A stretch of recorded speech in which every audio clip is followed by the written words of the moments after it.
ఇక గ్రేటర్ హైదరాబాద్ పరిధిలో హైడ్రా కూల్చివేతల ప్రభావం రిజిస్ట్రేషన్ల శాఖ ఆదాయంపై ప్రభావం చూపుతుందా? గత నెలలో భూముల దస్తావేజుల రిజిస్ట్రేషన్లు భారీగా తగ్గాయా? ఈ ప్రశ్నలకు స్టాంపులు రిజిస్ట్రేషన్ల శాఖ గణాంకాలు అవుననే చెబుతున్నాయి.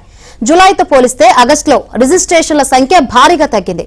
జీహెచ్ఎంసీ పరిధిలోని హైదరాబాద్, రంగారెడ్డి, మేడ్చల్, మల్కాజ్గిరి, సంగారెడ్డి జిల్లాలో జులైలో 58,600 దస్తావేజులు రిజిస్ట్రేషన్ జరగగా ఆగస్టులో 41,120 డాక్యుమెంట్లు రిజిస్టర్ అయ్యాయి.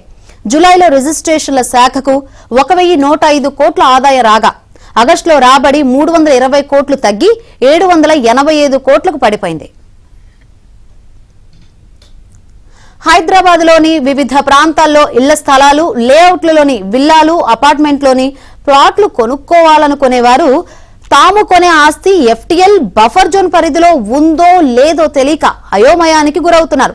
మధ్యవర్తుల మాటలు నమ్మి ప్రాపర్టీ కొంటే చివరకు హైడ్రా కూల్ చేస్తుందేమోనన్న భయాందోళనలు వ్యక్తం చేస్తున్నారు. సబ్ రిజిస్ట్రార్ ఆఫీస్ కు వెళ్లి విచారించినా అక్కడే అధికారులు ఇచ్చే సమాచారం పైన అనుమానంతో ఆస్తుల కొనుగోలుకు వెనకంజ వేస్తున్నారు. ఇప్పటికే అన్ని అనుమతులు తీసుకుని నిర్మించి ఏళ్లుగా ఉంటున్న ఇళ్లను సైతం హైడ్రా కూల్చివేస్తూ ఉండడంతో జీహెచ్ఎంసీ పరిధిలో విల్లాలు, ప్లాట్లను కొనేందుకు ప్రజలు వెనుకంజ వేస్తున్నారని బిల్డర్లు చెబుతున్నారు.